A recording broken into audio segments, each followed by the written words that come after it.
এটা কিন্তু বুখারী শরীফের একটা হাদিস। কিয়ামতের দিন আল্লাহ বলবে, বান্দা তুমি আমাকে খাওয়াও নাই। শুনছেন না এই হাদিসটা? এটা কিন্তু গল্প আকারও আছে, কবিতা আকারও আছে। এটা কিন্তু আসলে একটা হাদিস। আমি গতকালকে পড়ছি, এটা হাদিস। তো আল্লাহ রাব্বুল আলামিন বলবে যে বান্দা তুমি আমাকে খাওয়াও নাই। বান্দা তো আশ্চর্য হয়ে যাবে যে আপনাকে কিভাবে খাওয়াতে পারে বা কীভাবে খাওয়ানো যায়।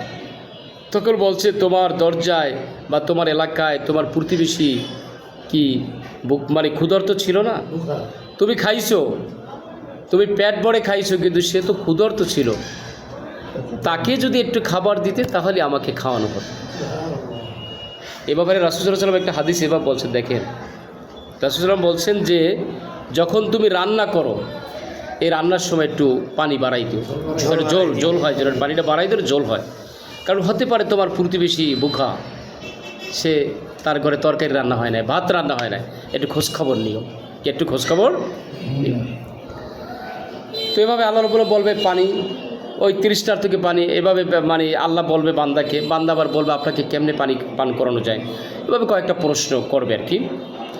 তো আল্লাহ রাব্বুল আলামিনকে এই যে দান করলেন, মানে আল্লাহকে এই যে তার বান্দাদেরকে আল্লাহর পথে, তারপর বিভিন্ন রকমের মানে উন্নয়নমূলক কাজে, সদকা জারিয়ে কাজে আপনি যে দান করেন, এটাই মূলত আল্লাহকে কর্জে হাসানা দেওয়া। এর বিনিময়ে আল্লাহ কি করবেন? ইউজাইফু লাহু, তাকে দান করবে। ইউজাইফু মানে দান করা, কি আজরান কারিম, সবচেয়ে বেশি ব্যাপক। কারিম মানে অনেক ব্যাপক বুঝছে। কারিম মানে কি? বৃদ্ধি করে। কারিম মানে কি? বৃদ্ধি। কারিম অর্থ সম্মানিত, এখানে বৃদ্ধি, অনেক বৃদ্ধি করে আল্লাহ দান করবে। বুঝছেন প্রিয় ভাইরা? শেষ করবে এখনই।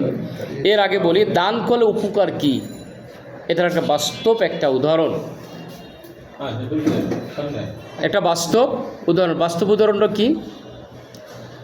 আমাদের দেশ থেকে, একেবারে বাস্তব ঘটনা, কিন্তু আমাদের দেশ থেকে একজন শ্রমিক বাহিরে গেছে, মহিলা শ্রমিক। কোথায় গেছে? বাহিরে গেছে। তো যাওয়ার পরে বাহিরে যে দেশে গেছে সেখানে তার কাজ হলো একটা ঘরে একজন মহিলার পরিচর্যা করা, দেখাশোনা করবে আর কি। তো ওই মহিলা আবার ছিলেন ক্যান্সারের রোগী, তাকে দেখাশোনা করা লাগবে।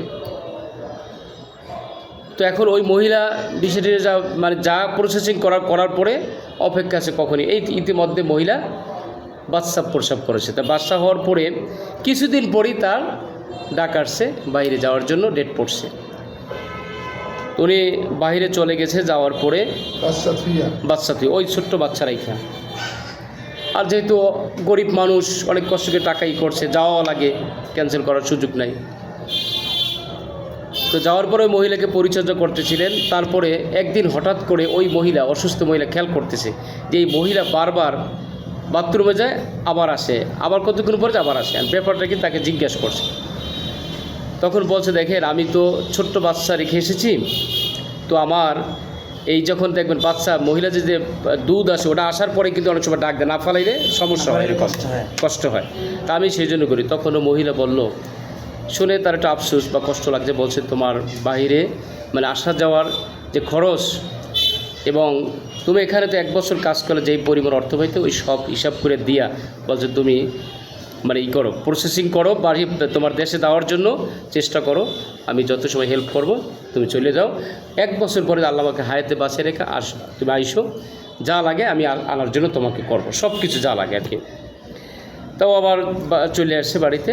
ইতিমধ্যে ওই মহিলা ডাক্তারের কাছে গেছে। আস্তে আস্তে দেখে মহিলা ভালো লাগতেছে। ক্যান্সার মানে কি? নিশ্চিত মৃত্যু। যে ক্যান্সার, কিছু কিছু ক্যান্সার আছে নিশ্চিত মৃত্যু। এখন মহিলা ডাক্তারের কাছে টেস্ট করতে গেছে, যাই দেখে যে আগের সাথে অনেক উন্নত। আগের সাথে কি ক্যান্সারের জার্ম নাই। এবার কিছুদিন পর আবার টেস্ট যায়, একেবারে পুরো সুস্থ, একেবারে কি পুরো সুস্থ। এখন উনি মানে মনে মনে চিন্তা করতেছিল, আর ডাক্তারও আশ্চর্য হয়ে গেছে যে মানুষ বাঁচার কথা না। তখন বলছে, আপনি কি ইদানি এমন কিছু কাজ করছেন যে কাজের হয়তো আল্লাহর ভালো লাগছে, এই জন্য এই অবস্থা হয়েছে? তখন বলা হয়, আমি এরকম একজন কাজের মেয়ে আসছে বাহির থেকে, আমি তাকে এইভাবে এই অবস্থার জন্য পাঠিয়ে দিয়েছি। তখন বলছে, হয়তো আল্লাহ রাব্বুল আলামিন এর উসিলায় আপনাকে মাফ করে দিয়েছেন, এই জন্য আপনি সুস্থ হয়েছেন। তাহলে দেখেন, এই যে আপনার বড় বড় রোগ যদি আল্লাহর পথে দান করে, বড় বড় রোগ থেকে আল্লাহ হেফাজত করে। সেই জন্য প্রিয় ভাইরা এখনই শেষ করব, যেহেতু সময়ের মধ্যে শেষ করার চেষ্টা করব। তো আমরা এই সূরা থেকে আসলে যে জিনিসগুলো আমরা শিখলাম, প্রথমত হলো আমাদের ইয়াকিন রাখতে হবে দান করলেই হবে না, একই রাইখা যদি আপনি দান করেন ওই দান আপনার কাজে লাগবে। লোক দেখানো দান করা যাবে না, আর দান করতে হবে আল্লাহর পথে। দান করতে হবে কি? আল্লাহর পথে। দান করার সময় তিনটা জিনিস খেয়াল করতে হবে। একটা হলো দিয়া হালাল উপার্জন থেকে দান করতে হবে। প্রথম কাজটা কি? হালাল উপার্জন থেকে। আপনি মনে করেন মানুষ ঠগাই না দান করে, ওই দানে কোনো ফায়দা হবে না। মানুষের প্রতি জুলুম করলেন, জুলুম করে দান করে ওই দানে কোনো ফায়দা নেই। প্রথমত হলো শর্ত হলো হালাল উপার্জন থেকে আপনি অল্প দান করলে অনেক কিছু। 2 নম্বর শর্ত হলো আপনাকে দান করতে হবে একমাত্র আল্লাহকে খুশি করার জন্য, একমাত্র আল্লাহ খুশি করার জন্য। 3 নম্বর যে কাজটা হবে সেটা দানটা করতে হবে রিয়ামুক্ত, লোক দেখানো না। কীভাবে দান করতে হবে? রিয়ামুক্ত, যে দানের মাধ্যমে আপনার ভিতরে অহংকার না আসে, অহংকার মুক্ত আপনি দান করবেন।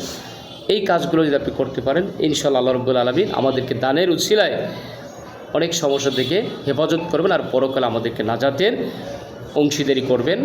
আল্লাহ আমাদের সকলকে আজকে যে আলোচনা হলো আলোচনা আলোকে যেন আমি সহ সকলের জন্য মেনে চলতে পারি, আল্লাহর পথের জন্য বেশি বেশি খরচ করতে পারি, এই আবেদন আল্লাহর কাছে রেখে আজকের আলোচনা শেষ করছি।